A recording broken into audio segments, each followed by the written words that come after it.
سعید بن عبداللہ حنفی مسلسل 80 دن سفر کیا صحراؤں کا، کئی ہزار کلومیٹر طے کیے، رات پر جاگ کے عبادت بھی کرتے رہے، ساتھ خندق کی کھدائی بھی کرتے رہے، اور 3 دن کے پیاسے ہیں، چوتھا دن شروع ہو چکا ہے، اور روز عاشور امام حسین کی بارگاہ میں آ کر کیا خواہش کرتے ہیں؟ ابو ثمامہ ساعدی اور سعید بن عبداللہ حنفی حضرت کی دونوں صحابی کا آقا زوال کا وقت قریب ہے، جی چاہتا ہے آپ کی ابتدا میں آخری نماز پڑھ لیں۔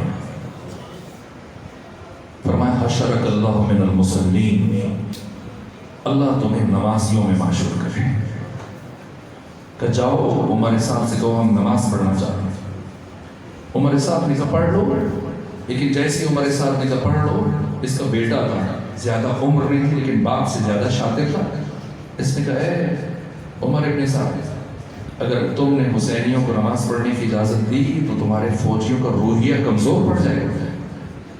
تم نے جو سب کو اکٹھا کیا ہے باغی اور خارجی کہہ کر، دشمن خدا کہے گا، اور اپنے سامنے جب یہ نماز پڑھیں گے دیکھو گے تمہارے سپاہی تو ان کی ہمت ٹوٹ جائے گی، یہ کہیں گے کہ ہم کس طرح سے ان کے خلاف لڑیں، اس لیے نماز پڑھنے کی اجازت نہ دو۔ اب عمر صاحب نے کہا کہ تمہاری نماز قبول نہیں کہ تمہیں نماز پڑھنے کی اجازت دی جائے۔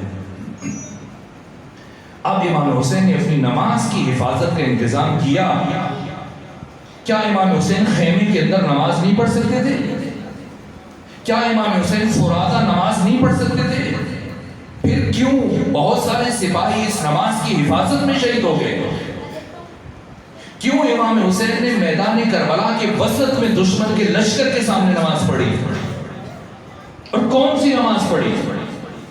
امام حسین نے روز عاشور میدان کربلا میں نماز خوف ادا کی ہے۔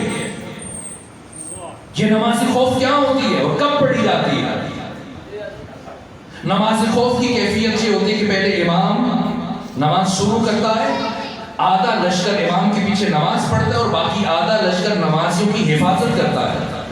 اور اس کا طریقہ یہ کہ امام جب ایک رکعت نماز پڑھ لیتا ہے تو وہ ایک رکعت پڑھنے کے بعد بیٹھ جاتا ہے، اور جو مقتدی ہیں وہ دوسری رکعت فرادہ پڑھتے ہیں، اور جلدی سے اپنی دوسری رکعت پڑھنے کے بعد سلام پھیرتے ہیں اور اٹھ کے کھڑے ہو جاتے ہیں، اور وہ سپاہی جو حفاظت کر رہے تھے وہ آ کے بیٹھ جاتے ہیں، اور جیسے ہی وہ امام کے پیچھے آتے تو امام کھڑے ہو کر اب دوسری رکعت پڑھتا ہے۔ یہ جنگ کا قانون ہے، نماز خوف کا طریقہ ہے۔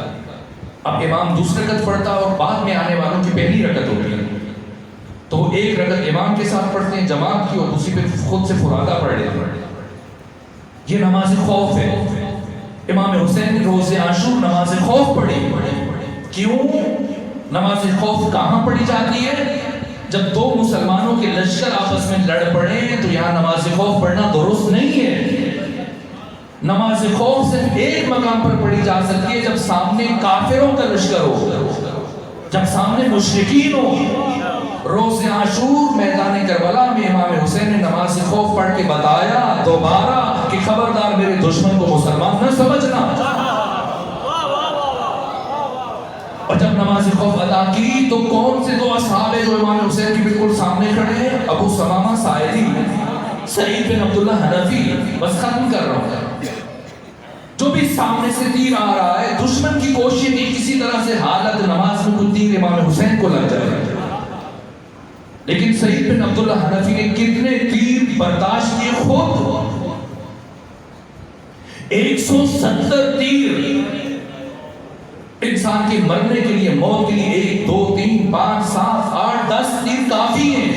ایک تیر لگ جائے انسان خود کو برقرار نہیں رکھ سکتا، نہ بھی مرے کم سے کم گر جاتا ہے۔ یہ کون سی چیز ہے جس نے سعید بن عبداللہ حنفی کو ثابت قدم رکھا؟ اور مسلسل 170 تیر پیوست ہو گئے اور کھڑے، سر سے لے کے پاؤں تک چھلنی ہے تیروں سے۔ یہ عشق حسین ہے، یہ محبت حسین ہے۔ قوت ارادی کے طور پہ خود کو کھڑے رکھا آقا کے سامنے، اور جیسے امام حسین نے کہا السلام علیکم ورحمۃ اللہ وبرکاتہ، اب گرے اور کہا وعلیکم السلام ورحمۃ اللہ وبرکاتہ، اور پھر کیا جملہ کہا اوفیت یا ابا عبداللہ۔ یہ عجیب جملہ ہے۔ 80 دن سفر کر کے کئی ہزار کلومیٹر کی مسافت طے کی، ساری رات جاگ کر خندق کھودتے رہے، عبادت کرتے رہے، 3 دن کے پیاسے، 170 تیر جسم میں پیوست ہیں، اور جب لاشا گرا تو سید کا لاشا زمین پر نہیں گرا، تیروں پر معلق ہے، اور 3 مزید آپ کے جسم میں پیوست ہو گئے۔ لیکن جب آقا کو سلام کیا، بس ایک جملہ کہا کہ اوفیتم یا ابا عبداللہ، آقا حسین کیا میں نے آپ کے ساتھ وفا کی؟